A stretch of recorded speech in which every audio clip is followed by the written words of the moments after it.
ಧರ್ಮಸ್ಥಳವು ಕರ್ನಾಟಕದ ದಕ್ಷಿಣ ಕನ್ನಡ ಜಿಲ್ಲೆಯಲ್ಲಿದೆ. ಇದು 800 ವರ್ಷಗಳ ಇತಿಹಾಸವನ್ನು ಹೊಂದಿರುವ ಒಂದು ಪ್ರಸಿದ್ಧ ಧಾರ್ಮಿಕ ಸ್ಥಳವಾಗಿದೆ. ಇಲ್ಲಿನ ಮಂಜುನಾಥ ಸ್ವಾಮಿ ದೇವಸ್ಥಾನವು ಬಹಳ ಪವಿತ್ರವಾಗಿದೆ.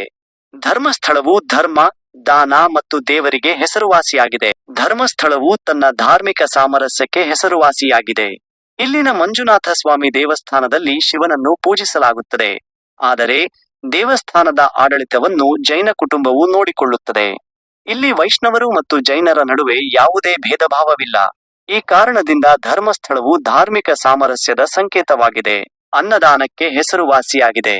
ಇಲ್ಲಿ ಪ್ರತಿದಿನ ಸಾವಿರಾರು ಭಕ್ತರಿಗೆ ಉಚಿತ ಊಟವನ್ನು ನೀಡಲಾಗುತ್ತದೆ.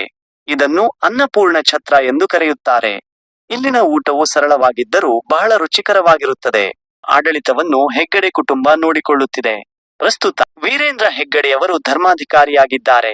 ಈ ಕುಟುಂಬವು ದೇವಸ್ಥಾನದ ಎಲ್ಲಾ ಕಾರ್ಯಗಳನ್ನು ನಿರ್ವಹಿಸುತ್ತದೆ ಮತ್ತು ಭಕ್ತರಿಗೆ ಅಗತ್ಯವಿರುವ ಸೌಲಭ್ಯಗಳನ್ನು ಒದಗಿಸುತ್ತದೆ. ಇತ್ತೀಚೆಗೆ ಧರ್ಮಸ್ಥಳದಲ್ಲಿ ನಡೆದ ಕೆಲವು ವಿವಾದಗಳು ಅಲ್ಲಿನ ಪಾವಿತ್ರ್ಯತೆಗೆ ಧಕ್ಕೆ ತಂದಿವೆ.